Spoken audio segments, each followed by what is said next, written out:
الحمد للہ رب العالمین والعاقبۃ للمتقین والصلاة والسلام علی سید الانبیاء والمرسلین وعلی آلہ وصحبہ اجمعین، اما بعد فاعوذ باللہ من الشیطان الرجیم، بسم اللہ الرحمن الرحیم۔ وقضى ربك الا تعبدوا الا اياه وبالوالدین احسانا، صدق اللہ مولانا العظیم وبلغنا رسولہ النبی الکریم الامین۔ ان اللہ وملائکتہ یصلون علی النبی یا ایہا الذین آمنوا صلوا علیہ وسلموا تسلیما۔ محبت و عقیدت سے درود پاک پڑھ لیجیے۔ اللہم صلی علی سیدنا و مولانا محمد وعلی آل سیدنا و مولانا محمد وبارک وسلم صلی علیہ۔ الصلاۃ والسلام علیک یا سیدی یا رسول اللہ وعلی آلک و اصحابک یا رحمت للعالمین۔ احباب جی وقار، راجہ انصار احمد خان صاحب، ڈائریکٹر اور امام مسجد باب خدیجہ، اور اس مسجد کی ساری انتظامیہ، لائق صد تحسین ہے کہ انہوں نے کریم آقا صلی اللہ علیہ وآلہ وسلم کے شان میں اور ان کے اعزاز میں اور ان کے ایصال ثواب کے لیے اس بزم کا انعقاد کیا ہے۔ اللہ کریم نے انسان کو بے شمار نعمتیں عطا فرمائی ہیں۔ ایمان کے بعد جو اللہ نے سب سے بڑی نعمت عطا فرمائی ہے، حضور نبی کریم صلی اللہ علیہ وسلم کا امتی ہونے کے بعد جو سب سے بڑی نسبت ہے، جو سب سے بڑا احسان ہے، اللہ کریم نے قرآن حکیم میں اس کا ذکر کرتے ہوئے فرمایا وَقَضَىٰ رَبُّكَ أَلَّا تَعْبُدُوا إِلَّا إِيَّاهُ وَبِالْوَالِدَيْنِ إِحْسَانًا۔ انسان کو اللہ کریم نے بے شمار قرآن حکیم میں احکام بیان فرمائے، حکم دیے، لیکن جب اللہ کا کوئی حکم آ جائے تو وہ قابل اتباع ہوتا ہے، قابل عمل ہوتا ہے، لیکن جیسے ہی اللہ وَقَضَىٰ رَبُّكَ کہہ دینا تو اس کا مطلب یہ ہوتا ہے کہ اس کے علاوہ کوئی چارہ کار ہے نہیں، کوئی دوسرا رستہ ہے نہیں۔ اگر دوسرا رستہ اگر لے کے چلو گے تو وہ رستہ تمہیں گمراہی کی طرف لے جائے گا۔ امام غزالی فرماتے ہیں اللہ کریم نے وَقَضَىٰ رَبُّكَ أَلَّا تَعْبُدُوا إِلَّا إِيَّاهُ کہا اور فرمایا وَبِالْوَالِدَيْنِ إِحْسَانًا۔ اس کی وجہ کیا ہے، اس کا ریزن کیا ہے؟ امام غزالی رحمۃ اللہ علیہ فرماتے ہیں جس طرح انسان کا خالق و مالک اللہ تعالیٰ ہے، اسی طرح انسان کو دنیا میں لانے کا سب سے بڑا ذریعہ جو اس کے والدین ہیں، لہٰذا اللہ کی اطاعت کے بعد جو سب سے بڑی انسان پر جو حکم فرض ہے وہ اس کے والدین کی اطاعت، ان کی خدمت، ان کے ساتھ حسن سلوک ہے۔ امام غزالی رحمۃ اللہ علیہ فرماتے ہیں کہ جس طرح اللہ کے احسانات ان گنت ہیں، اسی طرح والدین کے احسان بھی ان گنت ہیں۔ جس طرح انسان پر اللہ کی اطاعت واجب ہے، اسی طرح والدین کے ساتھ حسن سلوک واجب ہے۔ پیارے رسول صلی اللہ علیہ وسلم نے ایک دن ارشاد فرمایا الا اخبرکم باکبر الکبائر، میرے صحابہ میں تمہیں بڑے بڑے گناہ نہ بتا دوں؟ ہم بھی دعا کرتے تو کہتے ہیں اللہ صغیرہ کبیرہ گناہ، تو صغیرہ کیا ہیں، کبیرہ کیا ہیں؟ تو کبیرہ گناہ جو بڑے گناہ ہیں، آپ نے فرمایا الا اخبرکم باکبر الکبائر، میں تمہیں بڑے بڑے گناہ نہ بتا دوں جو سب سے بڑے گناہ ہیں؟ صحابہ نے عرض کی یا رسول اللہ ارشاد فرمائیے۔ فرمایا الاشراک باللہ، کائنات کا سب سے بڑا جو جرم ہے نا وہ اللہ کے ساتھ کسی کو شریک ٹھہرانا ہے۔ وعقوق الوالدین، فرمایا اللہ کے ساتھ شرک ٹھہرانے کے بعد، کسی کو اللہ کا شریک بنانے کے بعد جو سب سے بڑا جرم ہے وہ والدین کی نافرمانی ہے، وہ والدین کی نافرمانی ہے۔ یہ کتنا بڑا جرم ہے! جتنے بھی فقہاء ہیں وہ یہ ارشاد فرماتے ہیں کہ رسول خدا صلی اللہ علیہ وسلم کا حق یہ ہے کہ آپ فرض نماز پڑھ رہے ہوں، اللہ کے رسول آپ کو آواز دیں تو اب آپ کو نماز مکمل کرنے کی کوئی اجازت نہیں۔ جیسے آپ کو اللہ کے رسول بلائیں، آپ کا فرض بنتا ہے نماز چھوڑیں اور رسول اللہ کی بارگاہ میں جائیں۔ ایک شخص نماز پڑھ رہا تھا، حضور نے آواز دی، وہ نہیں آیا، تھوڑی دیر بعد پہنچا، کہنا جی یا رسول اللہ حکم فرمائیے۔ آپ نے فرمایا تجھے بلایا تھا، کہنے لگا یا رسول اللہ میں نماز پڑھ رہا تھا۔ تو آپ نے فرمایا کیا میرا بلانا اللہ کا بلانا نہیں ہے؟ کیا میرا بلانا اللہ کا بلانا نہیں ہے؟ رسول خدا صلی اللہ علیہ وسلم کا بلانا در حقیقت اللہ کا بلانا ہے۔ جب اللہ رسول بلائیں، اللہ نے آیتیں نازل فرمائی جب تمہیں اللہ اور اس کے رسول بلائیں تو فوراً پہلے دوڑ کے آؤ۔ اب فقہا فرماتے ہیں یہ فرض نماز ہے، لیکن اگر آپ سنت پڑھ رہے ہیں، اگر آپ نفل پڑھ رہے ہیں، آپ کے والدین دونوں میں سے دونوں یا کوئی ایک آواز لگا دے، انہیں پتہ نہ ہو آپ نماز پڑھ رہے ہیں، آپ نفل پڑھ رہے ہیں یا سنت پڑھ رہے ہیں، نماز کے دوران بول کے کہیے میں نماز پڑھ رہا ہوں، اجازت ہے مکمل کروں یا آپ کی خدمت میں ہوں، اور یہ لفظ کہنے سے آپ کی کوئی نماز نہیں ٹوٹے گی۔ اگر والدین کہیں بیٹا آ جاؤ دوڑ کے پہنچو، ان جو وہ کام کہیں وہ بازار تک بھیجیں، وہ بھی بازار سے بھی ہو کے آؤ، وہ کہیں یہ خرید کے لاؤ، خرید کے بھی لاؤ، واپس آ کے پھر وہیں سے نماز شروع کرو جہاں سے تم نے چھوڑی تھی، کیونکہ ان کی اطاعت اللہ کی اطاعت ہی ہے، اللہ کا حکم ہے وَبِالْوَالِدَيْنِ احسانا۔ یہ والدین ساری زندگیاں گزر جائیں، ہم ان کے احسان، ہم ان کے جو ہمارے اوپر ان کے کرم ہے وہ ہم گن نہیں سکتے۔ وہ کسی شاعر نے کیا خوب کہا تھا، اندھیری راہ میں ٹھوکر لگی تو یاد آئے، اندھیری راہ میں ٹھوکر لگی تو یاد آئے، میری گلی میں تھے کچھ لوگ جگنوں جیسے۔ ہمارے والدین، ان کی قدر ان سے پوچھئے جن کے والدین دنیا سے چلے گئے۔ یہ نعمت، زوال نعمت کے بعد ہر آن تنگ کرتی ہے۔ ہم نے سفید داڑھی والے بابے کو بھی اٹھتے بیٹھتے یہ کہتے تھے کہ ہائے میری یہ مائے، انہیں اٹھتے بیٹھتے بھی ماں باپ یاد آتے ہیں۔ ریزن کیا ہے کہ ان کا کنیکشن دل کے ساتھ بہت پرانا ہوتا ہے، اور یہ ایک عام بات نہیں ہے۔ راجہ انصار احمد خان صاحب نے بھی اشارہ کیا تھا، کریم آقا صلی اللہ علیہ وآلہ وسلم کائنات کی وہ عظیم ترین ہستی کہ جس کو اللہ نے کائنات کا سب سے مضبوط دل عطا فرمایا ہے۔ دنیا میں اگر کسی کا سب سے مضبوط دل ہے نا تو وہ مصطفیٰ کریم صلی اللہ علیہ وسلم کا ہے۔ اتنا مضبوط ہے، اتنا مضبوط ہے کہ اللہ پاک فرماتے کہ ہم نے آپ کے سینہ اطہر پر قرآن نازل کیا ہے، اور یہ قرآن وہ قرآن ہے، لو انزلنا ھذا القرآن علی جبل لرأیتہ خاشعا متصدعا من خشیۃ اللہ۔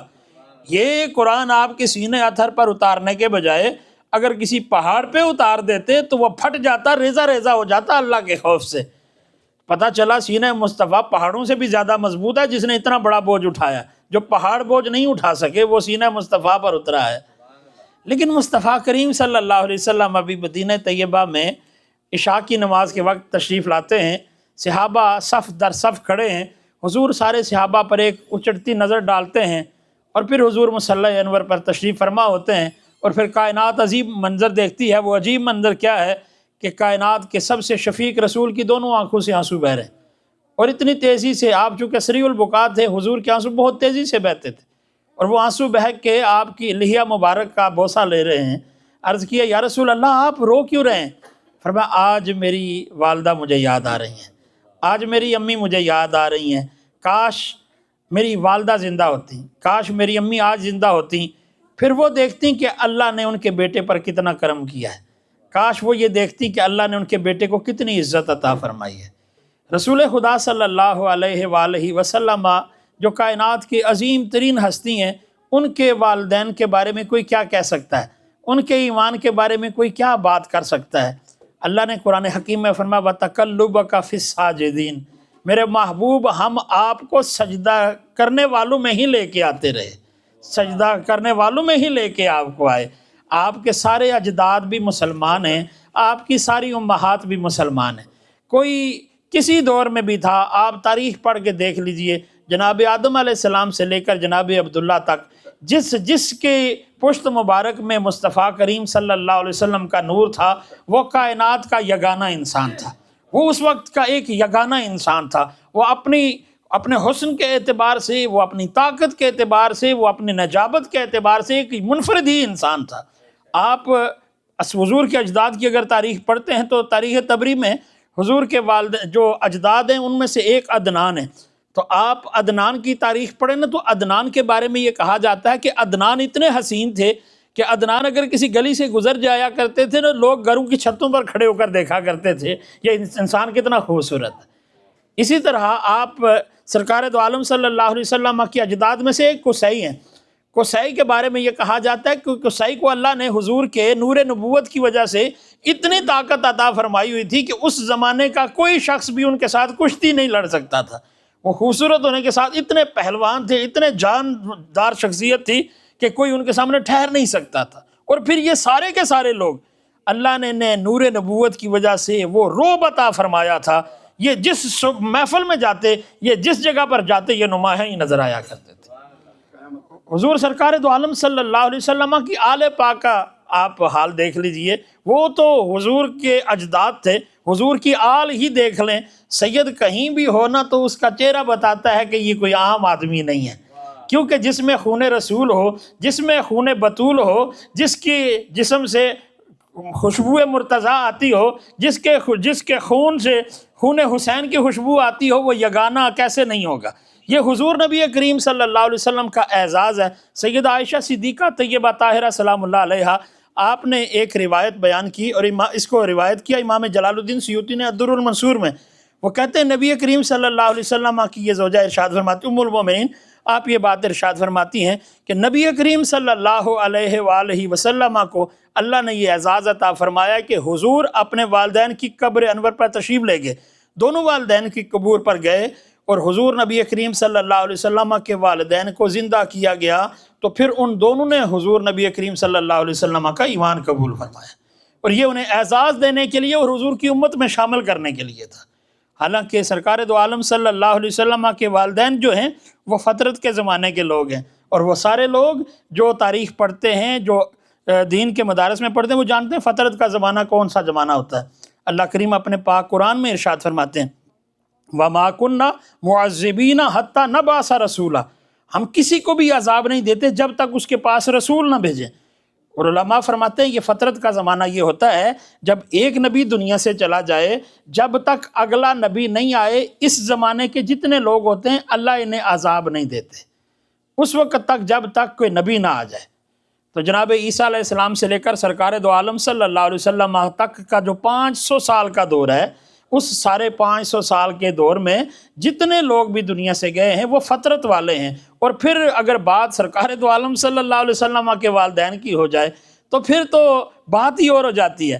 میں آج بھی ان بزرگوں کو یاد کرتا ہوں، پاکستان میں سید عبدالغفور شاہ صاحب تھے، اور یہ اعلیٰ حضرت عظیم البرکت امام محمد رضا خان رحمۃ اللہ علیہ کے خلیفہ تھے۔ فقیر کو پاکستان میں بھی یہ اعزاز حاصل تھا کہ فقیر وہاں مدرسے میں پڑھاتا بھی تھا تو ساتھ میں جو ہے جلسوں پر جانا بھی ہوتا تھا، خطاب بھی ہوتے۔ میرا اور ان کا ایک جگہ خطاب ہوا، مجھے پہلے نہیں پتا تھا، وہاں پر ان سے ملاقات ہوئی، 121 سال عمر تھی ان کی اس وقت، اور وہ اعلیٰ حضرت کے ڈائریکٹ خلیفہ تھے۔ وہ کہتے ہیں جب میں مدینہ تھے، وہ پیدا بھی مدینہ شریف میں ہوئے تھے اور وہ پیدا نابینا ہوئے تھے، تو کہتے ہیں جب میں پیدا ہوا تھا تو میں نابینا تھا، 7 سال تک میری آنکھوں نے کچھ نہیں دیکھا، اور پھر میری والدہ کو ایک دن جو ہے وہ ایک بزرگ وہاں پر مدینہ طیبہ میں تشریف لائے، میری والدہ وہاں پر جالیاں صاف کرتی تھیں، تو میری والدہ کو انہوں نے کہا کہ کیا تمہارا بیٹا دیکھ نہیں سکتا؟ چونکہ میں بیٹھا ہوا تھا 7 سال کا بچہ، انہوں نے کہا یہ دیکھ نہیں سکتا، تو انہوں نے کہا جس کپڑے کے ساتھ تم حضور کی جالیاں صاف کرتی ہو، اس کپڑے کو دھو کر جو پانی ہے اس کی آنکھوں میں ڈالو، اللہ نور عطا فرما دے گا۔ تو وہ سید عبدالغفور شاہ صاحب فرماتے ہیں میری والدہ نے ایسے ہی کیا اور اللہ نے مجھے بینائی عطا فرما دی۔ میری جب ان سے ملاقات ہوئی تو میں نے ان سے عرض کی، پروگرام کے بعد جب ہم لوگ بیٹھتے ہیں تو میں نے ان سے کہا کوئی ایسی بات سنائیں، چونکہ آپ اتنے طویل العمر ہیں کہ آپ نے اعلیٰ حضرت کا زمانہ پایا، ان سے ملیں، تو 121 سال ان کی عمر تھی، یہ شیخو پورہ سے ہیں پاکستان۔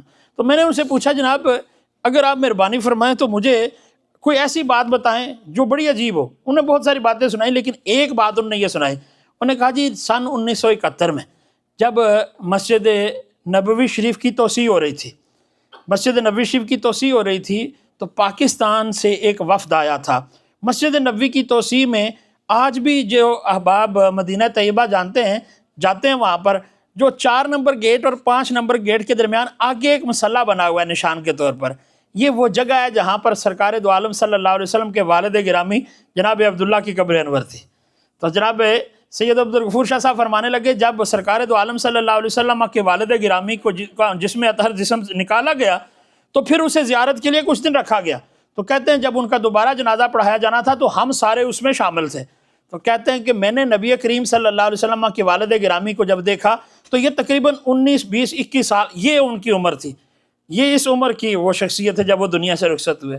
تو سید عبدالغفور شاہ صاحب کہتے ہیں میں نے ان کے پاؤں کا بوسہ بھی لیا اور پھر میں ان کے پاؤں کے انگوٹھے کو میں نے یوں دبا کے دیکھا، تو جب آپ انگلی پیچھے کرتے تھے تو جس طرح زندہ انسان کا خون واپس آتا ہے ان کا اس طرح خون میں نے واپس آتا ہوا دیکھا۔ تو یہ سرکار دو عالم صلی اللہ علیہ وسلم کے والدین کریمین ہیں. ہم ان کے ایمان کی یا ان کی بات کیا کر سکتے ہیں جن کے بیٹے کو اللہ نے یہ اعزاز دیا ہے کہ وہ اللہ کا محبوب ہے. سرکار دو عالم صلی اللہ علیہ وسلم کے وہ الفاظ حضور خود بعد میں ارشاد فرماتے ہیں کہ جب میری والدہ دنیا سے جا رہی تھیں تو انہوں نے میرے سر انور پر ہاتھ پھیرا اور آپ نے فرمایا کلو باقن فانن، ہر جو چیز یہاں پر باقی ہے اس نے فنا ہو جانا ہے. اور آپ نے فرمایا ہر نئی چیز نے پرانا ہو جانا ہے، لیکن میرے بیٹے میرا نام ہمیشہ قائم رہے گا کیونکہ میں نے تیرے جیسا پاک بیٹا جنا ہے. تو سیدہ آمنہ سلام اللہ علیہا کا ذکر کیوں باقی نہ رہے؟ جب تک ذکر سرکار دو عالم صلی اللہ علیہ وسلم باقی رہے گا ان کے والدین کا بھی ذکر باقی رہے گا. لیکن ہمارے ذمہ کیا ہے؟ ہم جہاں حضور کے والدین کا ذکر کریں تو پہلے اپنے گھر کو بھی دیکھیں. ہم اپنے والدین کے ساتھ ہمارا معاملہ کیا ہے، ان کے ساتھ ہمارے حسن سلوک کیا ہے. کیونکہ اللہ کریم کسی بھی انسان کو کسی گناہ پر دنیا میں سزا نہیں دیتا سوائے اس جرم کے کہ انسان والدین کا نافرمان ہو جائے. کوشش کریں کہ جن کے والدین حیات ہیں وہ اپنے والدین کی خدمت کریں، ان کو راضی کرنے کی کوشش کریں. اور جن کے والدین پردہ فرما گئے وہ ان کے لیے زیادہ نہیں کر سکتے، ایصال ثواب کو زیادہ لمبا نہیں کر سکتے، تو ہر روز نماز مغرب کے بعد 2 رکعت حقوق والدین کے ضرور پڑھیں. صوفیاء کرام فرماتے ہیں یہ ایسے پڑھتے ہیں کہ پہلی رکعت دونوں رکعتوں میں سورہ فاتحہ کے بعد 1 مرتبہ آیت الکرسی اور 3 مرتبہ سورہ اخلاص پڑھ کے یہ حقوق والدین کے نفل اپنے والدین کو یہ نوافل ایصال ثواب کریں تاکہ اللہ کریم ان کو آپ کی طرف سے راضی فرمائے. اللہ کریم اس محفل پاک کو قبول فرمائے اور اللہ کریم سارے آنے والے احباب کو، بھائیوں کو، بہنوں کو اللہ کریم سب کو جزائے جزیل عطا فرمائے.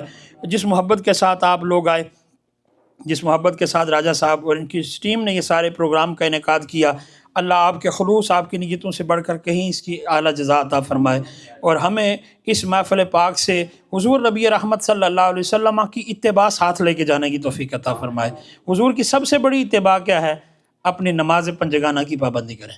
اور نماز پنجگانہ کی پابندی چونکہ جو اللہ نے آپ پر یہ فضل فرمایا کہ آپ کو مرد بنایا ہے، تو جس کو مرد بنایا ہے اس پر یہ بھی فرض ہے کہ وہ نماز مسجد میں جا کے پڑھے.